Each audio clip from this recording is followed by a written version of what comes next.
I got this today, and after spending some quality time with it, all I can say is Milwaukee has really pissed me off. In this video, I'm going to tell you why and answer 19 of the common questions that I get about the brand new Milwaukee track saw. I paid $768 for this. What the what? If you've been around the channel for a while, you know I'm a Makita man through and through, so much so I even have a sticker with the Makita on it. And while I'm firmly Team Teal, I'm also Team Green. I'm a big fan of Makita and Festool, but this Milwaukee might change that. Milwaukee does not know who I am. I paid for this with my own money back at the end of November when they were first released, and I got it in the mail today, January 19th. My initial thought was that I was going to hold on to this for a couple of months, run it through all the paces, and then do a full in-depth review.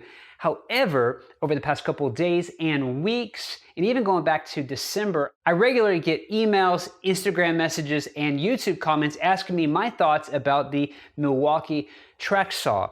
So after a lot of people asking, I decided I'm not going to do one Milwaukee track saw video, I'm going to do two. This one is going to be in initial impressions, okay? So I haven't spent a lot of time working it hard, but I spent time unboxing it, playing with it, and cutting with it. So everything I say here will be a first day opinion. However, I've been using this guy for 3 years, and I'll be able to compare everything I experienced with this saw to what I know intuitively with the #1 saw that I recommend.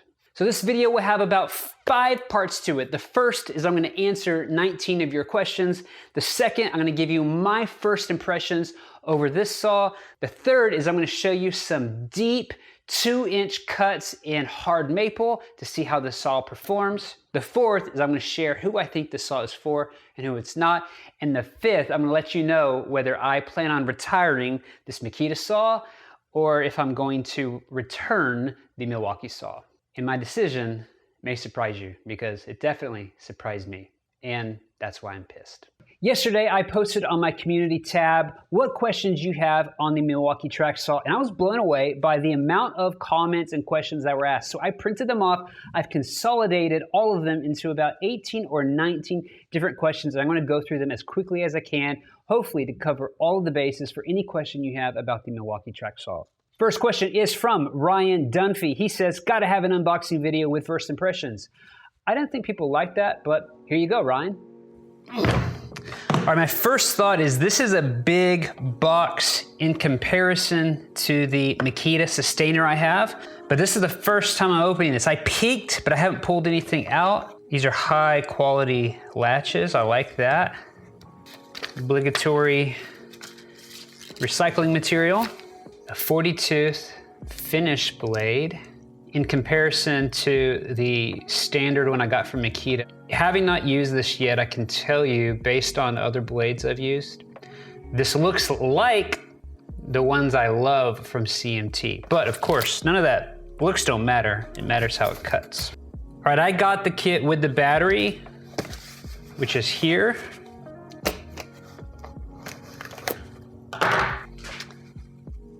What charge does it have? Nothing. All right, we're gonna have to charge that. And a rapid charger that will do M12 and M18. Pretty good? Oh yeah, okay. There you go. Okay, my first thoughts with it in my hand is high quality. And a surprise is this little dust bag. That's cool, okay. There's some foam on the top here. Yeah, very cool. All right, I also got the 55-inch Milwaukee track to compare it to all the other ones I have. And I'm impressed with this packaging. I've definitely bought tracks that came in less quality packaging, and it made me wonder on the integrity of the track. So we'll see how the insides are packed. This is interesting. I'll show you what I'm seeing here in a second. I don't love these stickers. This is just picky. It looks cool, but what happens is these always pick up and rub off. So I wish there was a way they could just maybe laser or something. You got some rubber anti-slip and then your splinter guard, which is on really well, except here on the end. Look at this. You saw me open this, right? So that's not the best thing in the world, although I was able to reattach it. All right, so here's my Makita. You see slight difference, but it should be the same pattern as Makita. But here's my suspicion, okay?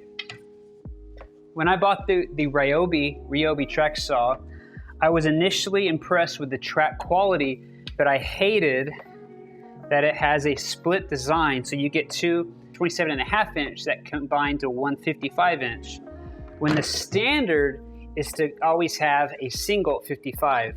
But I like the machine quality of the Ryobi. And these look like they came from the same factory. The metal is identical. These are obviously a different size, but just looking at the machining patterns, I would not be shocked if these were made in the same environment. And surprisingly, I prefer the way Ryobi did their badge. This is a sticker and it's gonna peel up. This is etched on. This is what I was talking about. Very interesting that Milwaukee and Ryobi are kind of using the same materials. I just wish Ryobi had not a proprietary track design. Next question, 2 people asked about the Grizzly track saw. John said, glad you bought it. I'm looking forward to review. I don't own a track saw yet, so all feedback is great to me. Also, why doesn't anyone review Grizzly tools? Just wondering. And Will said, I recently bought the new Grizzly track saw. So far, I'm impressed. All right. The reason why people don't review the Grizzly stuff, I think, is because they suck. Actually, I'm a big fan of Grizzly, but the fit and finish of this is trash. I hate their track, and I'm going to be doing a review on this soon. The short story is, I would not recommend you buy this. The next question is from RP, who says, is it as accurate as the Festool one?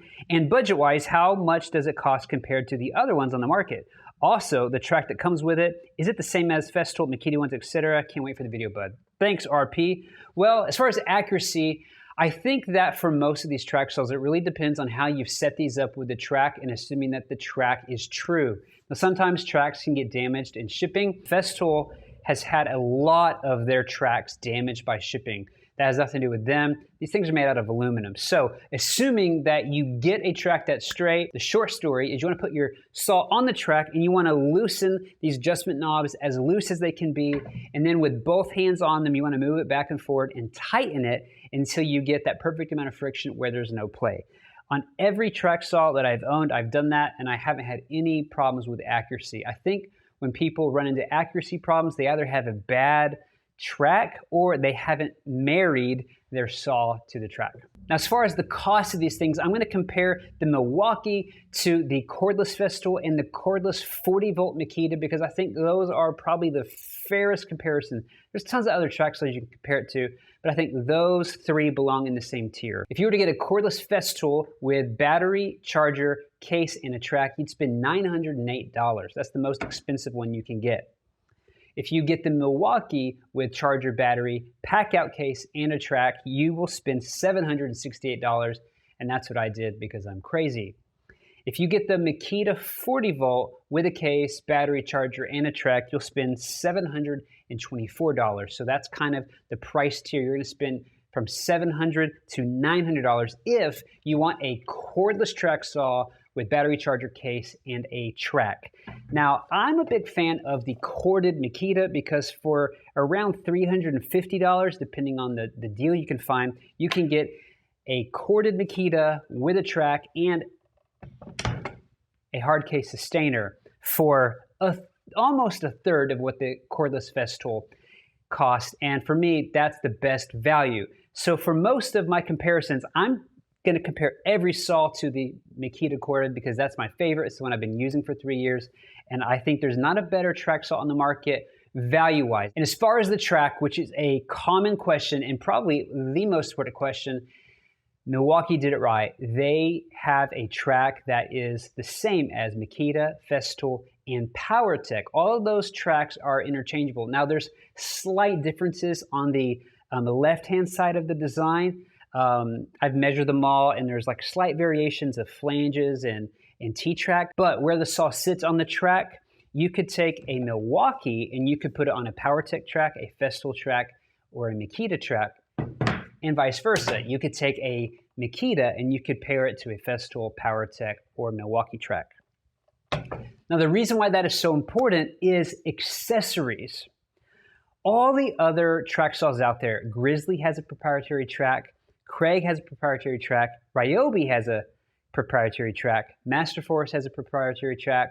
But the problem with all those tracks is that your ability to get aftermarket third-party accessories like rail squares, parallel guides is severely limited. The Festool, Makita, PowerTech, and now Milwaukee style is the most popular and considered by most the standard. Oh, I forgot, DeWalt has their own version as well. So I always recommend getting a saw that can use the Festool, Makita, PowerTech tracks because you can invest in things like the TSO rail square or the TSO parallel guides, which in my opinion, these are the best on the market, where if you get some of the lower priced and you ever want to upgrade to a saw that uses these, you're going to have to start all over again. Kevin asked, will you be making a dust cover for it as you have done for others? I'd be interested. Thank you, Kevin, for asking. But yes, that's the main reason why I bought this. And the only reason why I could even afford to buy it is to develop 3D printed products for it. I'm not going to go into a bunch of promotion, but for those interested in solving some of the problems that come with dust collection or keeping your tracks in tip-top condition, I have a store where I make and produce 3D printed accessories. It's the only reason I can do this full-time and make videos for you like this. If any of that is interesting, I'll put a link below and you can check it out. Grant said, well, dang it, I'm buying the Makita saw per your recommendation. I just hope your review you finish is saying the Makita is what you'd get. Love the videos, keep them coming. Yeah, Grant, that's why I'm pissed. Stay tuned. Greg's Workshop says, I have the Craig and I'm curious if you think the convenience of not having the cord overrides the convenience of the auto on feature of the dust extractor when the saw is plugged in. Now, that's a great question. It's a question I lay in bed at night thinking about. I'm just kidding. But that is the debate. Why would you want a cordless saw if you're going to hook it up to a hose anyway? I've always been of the mindset of if you're going to have a hose, you might as well have a power cord. But recently, my thoughts have changed on that. I have enjoyed just using the saw without anything, especially if you have a bag. Those are usually times when I need to quickly make a project. It doesn't have to be like super accurate. And I have a small window where the kids are doing something or they're napping, and I don't want to like mess with the cords. But most of the time, I prefer having a vac hooked up to the track saw. That said, one of the reasons why I got this is I'm going to test whether it's still a hassle to have the hose on here without the power cord and see if that really makes a difference. I have my doubts, but I'm going to try it. Bob's your uncle says, unless they can make the long tracks easily obtainable without having to sell a kidney, I can't imagine it being a better value than the Makita, but I'll watch out of curiosity. Yeah, the length of the tracks and the cost is crazy. I can't count the amount of times that I've looked at the 118-inch Makita or Festool track and have drooled, but the moment I see that the price is like more than the price of the saw, I just can't find it within me to pull the trigger. So, you know what I've done? One day I was on Amazon and I was looking at the PowerTech tracks. So you can get two 55-inch PowerTech tracks, usually for about $125. I've always thought about getting them mostly to test for this channel, but one day I saw an Amazon returns on there, and they were on sale for I think $89. So I bought both 55-inch tracks for $89 with the intent purpose of permanently joining them together. I would love the one-piece Makita long track, but I got one that's close enough for 70 bucks. I will say that split, there's no way getting around it. I've got it to where it's accurate, but often, the other day I was cutting a long piece and I had to stop halfway because the saw kept hitting that lip. Damon Barber asks, what makes the Milwaukee track saw worth buying over the other brands that are less expensive? How easy is it to use and to cut straight? How long of a cut can you make with it? That depends on the track. and what saws will work with it. I think he means what tracks.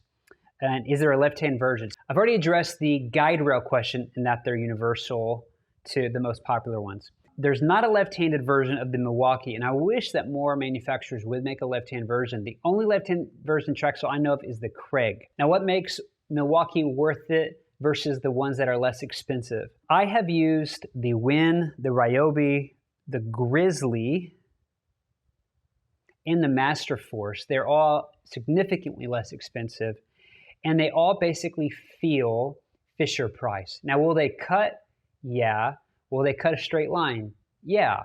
But I have questions about the long-term ability of them. For example, the Win, even though it's $100, it comes with replacement brushes for your motor. And that while I appreciate that, it's also like, well, why are you sending me replacement?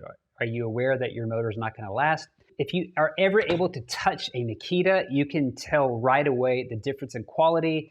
The same goes with Festool and with Milwaukee. The fit and finish is really good, and it should be for the price. And when you touch Grizzly, Win, Ryobi, Master Force, some of these cheaper track saws, they feel like they should be in the clearance section at Harbor Freight. This feels like it's almost too nice to even be at Home Depot. Milky Makes asks, my only question, is it worth having for the average woodworker over the Ryobi and the Craig? I'm heavily invested in Milwaukee and I don't own a track saw. Being battery doesn't matter to me. If you're already invested in Milwaukee and you're a Milwaukee guy, I'd say you're gonna love this. I have the Craig and the Ryobi. I don't love them, however, they work. But where I think those saws are really good for, especially the Ryobi line, is for people like my brother-in-law and my sister. They are not woodworkers per se. Woodworking is not their passion or their hobby, but they are DIY people. And so if you go in their garage, they have everything is Ryobi. They just buy that one battery and it's pretty awesome for them. And they like to fix things around the house and like build their own stuff. But it's more so like to save money and do it themselves. It's not because this is their hobby or their passion. Wood, metal, leather, and moto asks, function and form, depth adjustments, difference with and without track. Still unhappy with the Makita depth not offsetting for the track. Dust collection, diameters, fit different size hoses, and ease of blade change, arbor size 20 millimeter. Wow, good questions. You know your stuff. Good job. Depth adjustments is awesome. One of the things I don't like about the Makita is it uses millimeters, but you have to turn this knob to move it up and down, which isn't a terrible thing, but they've adjusted their scale not for the depth of the cut, but for the depth of the cut plus the track, which is handy. But if you want to use your track saw without the track, that's going to betray you, or you need to remember the offset. Now, Milwaukee, they fixed it. One, they use inches, and two, they use a push button without a knob, and it's not finicky or Fisher Price feeling at all. It is awesome. And they have two different lines. They've listened and they've improved, and they have both the line for when you're using a track and the line for when you're not using a track. I am super impressed. And when I saw this feature, I didn't know it until today, and I started using it. I may have cussed because it's so cool. As far as the blade change, it's really, really easy to do, even a little bit easier than the Makita, and it uses a 20 millimeter arbor, which is kind of standard these days. As far as hose, I have the Festool CT MIDI 27 hose. It fits, and I have the Syntec hose that a lot of people buy on Amazon. It fits perfectly as well. Mathis, I think that's how you say his name, says, how much does it deflect, if at all? The reason I'm asking is I have a Ryobi saw which has a base that might as well be made from spaghetti. I'm not sure if you're talking about the saw deflecting or the track, but both the track and the saw are solid, and I've not seen any deflection. One word on deflection, a couple of people have asked this and I've consolidated it into this question, is when you're running your track saw, if you're not pushing from behind, like pushing this way, what can happen is when you get in the middle of your track, it can deflect about 1 millimeter. And it's not the track's fault, it's you're pushing. So a lot of times people will push from behind, or they'll push from the side and they're pushing like against it. This angle's kind of hard to show. And if you're pushing at an angle into the track saw, once you get to the middle of your track, it doesn't matter, like Festool does this, every track saw can do this. You can deflect the track a little bit in. That's not the track, it's not the saw, it's how you're pushing it. So always make sure that you hold it like this and you're pushing from behind, kind of like you would a circular saw. Tiny Sean Swift asks, do Festool accessories like the square guide work with it? I think what he's talking about is the TSO rail square guide. Yes, the Milwaukee track uses accessories like these. It's a huge fail that the other track saw makers have failed to take into account. Tiny Sean also asked, fit and finish, can it do full depth hardwood cuts? Fit and finish is 100%. It's exceeded what I've expected. When I pulled the Ryobi and the Win out of the box, my first experience was, oh, this feels like it came from Harbor Freight. Not so with the Milwaukee. I am really, really impressed. As far as will it cut hardwood, I have some walnut. That's like what I usually use. And when I was looking at the hardness scale, it turns out walnut is not like super hard. So I went to the lumber yard today and I spent $54 on a 10-foot long 2-inch piece of hard maple. I'm going to cut it for you. Let's roll the footage. All right, so behind me, I have a 10-foot piece of 2-inch or 8/4 hard maple. I have walnut and white oak and hickory, but I saw that this was harder than those other woods. Now I'm sure I'm going to get some comments and say, why didn't you test this, and all these woods? Here's the deal. If this cordless track saw can cut through 2 inches of hard maple, my opinion is it doesn't matter what else I cut, it's going to be perfectly fine. So there's really no use in trying to do plywood and all these other things. The cut quality on that has more to do with the blade you're using and not the saw. So I have this shot set up so that you can see the end of my 110-inch track to the beginning. So I'm not going to be able to make a full 10 feet, but I'm going to try to go full 2 inches all the way without stopping. And I'm going to be paying attention to the motor and how it feels and if I'm getting any resistance. And I'm going to try to push it as comfortable as it will be. I'm also going to hook up my dust extraction, but I'm not expecting the dust extraction to be awesome because I'm cutting close to the end to true up this board, and the blade might get exposed, and usually when you do that, you lose some of the suction. So I wouldn't base dust extraction completely on whatever these results are.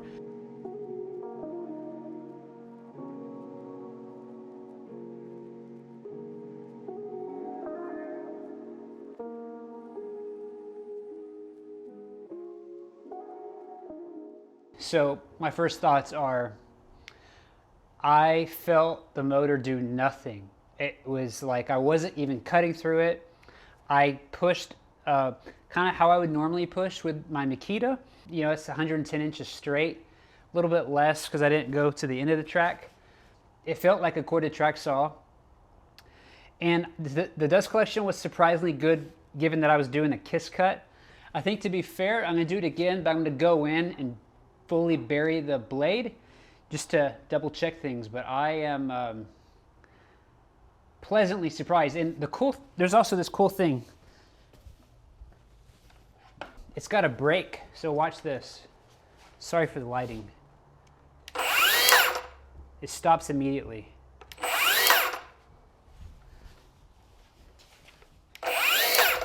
That's pretty awesome. That my Makita does not have. And when you take into consideration it's cordless, it has the brake, the depth stop, that's a much better improvement.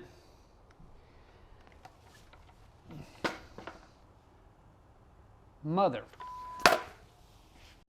I bought this board just for this test. It was a 10-foot long by 2-inch thick hard maple at around $5-ish a board foot. It cost me $54 just to buy this for this test. And if you're finding value in this video or me doing tests like this, one way that you can help me is by doing something that has very low commitment, like liking this video or even leaving a comment. If you have a little bit more commitment to give and you want to hit that subscribe button, that would be huge, and it would also tell me that videos like this are actually worth my time and my money to make. If you want to go a step further than that, there's a little button called Super Thanks, or even things like my Patreon, which I call the Sarcasm and Sawdust Squad. It is the coolest Patreon group on the planet. You can check that out below in the D box. And of course, if you end up getting any track saws and you want some 3D printed accessories to maximize your dust collection, your hose management, or to keep your tracks in tip-top condition, that's the #1 way that I support my family. I don't care what anyone says, you're pretty awesome. Thanks for listening. I'm a believer. I mean, again, that was fully cut in. I'll show you some B-roll right now, but I am so impressed with that motor, with the dust collection, given the fact, I mean, most of that was from the first pass where the blade wasn't buried. I think I can get better when I cover up the arbor hole with my 3D printed cap. But if you had questions about the power of a cordless track saw, this had way more guts than like my Ryobi cordless. And I'd say, you know, without doing any more tests, I can't really tell the difference between that and the corded Makita. And it was nice not having the power cord in the way. That's a first world problem, but I think there's a good chance of me really loving this saw and preferring it. All right, this is the maple crosscut, and I'm gonna do something that I've never done. I'm gonna crosscut with the track saw without a track.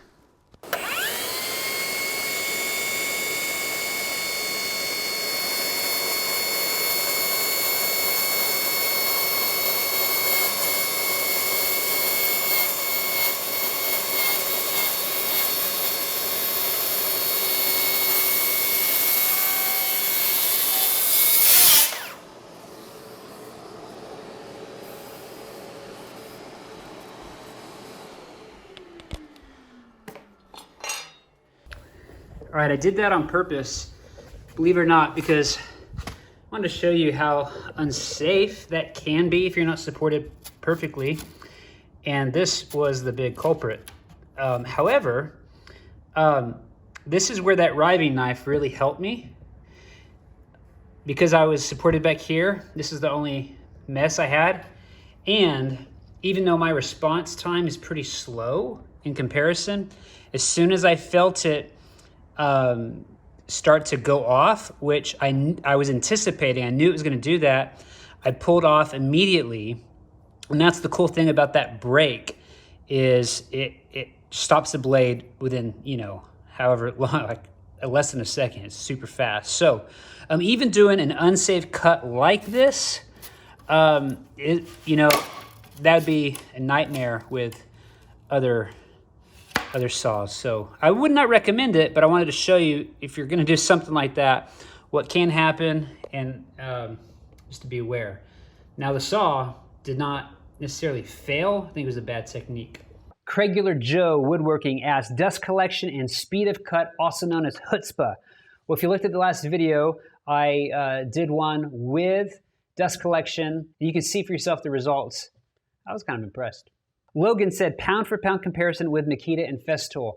I am currently trying to get a Festool cordless version so that I can compare, you know, apples to apples. I own a Festool track for product development, but I don't own a Festool track saw. Shocker. So in the coming months, I plan on releasing a full review after using this, after like 2 or 3 months putting it through its paces. So you have to stay tuned for that. Geometry Build says, how flat is the base without a track?